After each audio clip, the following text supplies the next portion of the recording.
Michael, standing Chafford 100 North Stifford, how are things going at the moment? Things are going really well. It's looking really positive, and I think for the first time in 7 years, we could really give the Conservatives a run for their money in this ward. What are the issues coming up in the ward?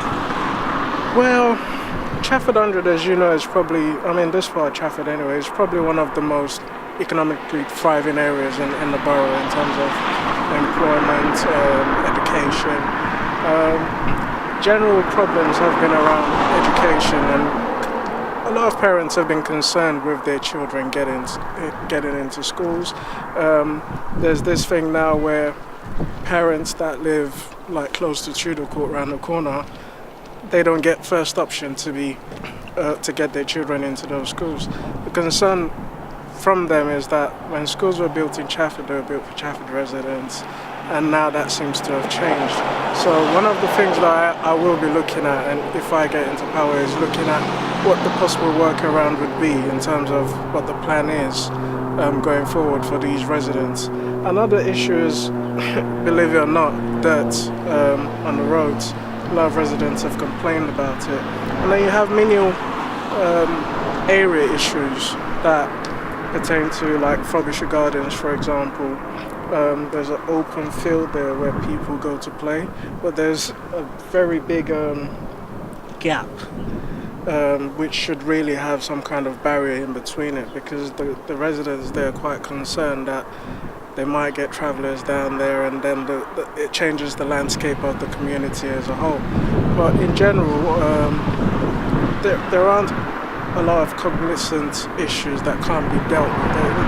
There are issues that can be discussed, but I think a lot of residents haven't seen any of their councillors in the last 5 years, which creates a problem in itself for them, because I'm sure the councillors that currently sit in here, there's been zero visibility of them. I'd call them ghost councillors. What makes you a Labour candidate? I believe very much in the values of the Labour Party. I'm a working class citizen.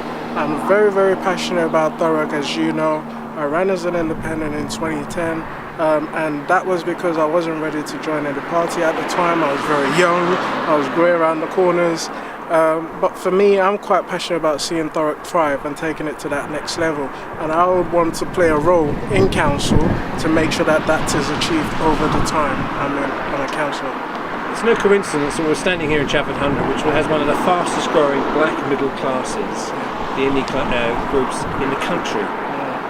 Do they have a voice? Do they need a voice? And do they have a voice? Well, I find that a lot of residents, especially from the black and Asian minority ethnic groups within Chafford, haven't had a voice. I've spoken to over 2,000 residents whilst I've been campaigning since January, and a lot of them feel like, in fact, a lot of them were shocked to see me as a Labour candidate, because they say, oh, it's like Labour never puts anyone here. And I say to them, look, I realise that I have a lot of people that I'm close to, whether I've met them in churches, or I know them from the local area, or we've done business together, or they've needed help from Trust when I was chair of Trust. And they say to me, oh wow, like, it's really good to see you here as a young black man. You're here, you're going to be our voice. And I say to them, absolutely, I will represent the ethnic minority, but not just the ethnic minority as well, the indigenous population, because Chafford as a whole needs to thrive.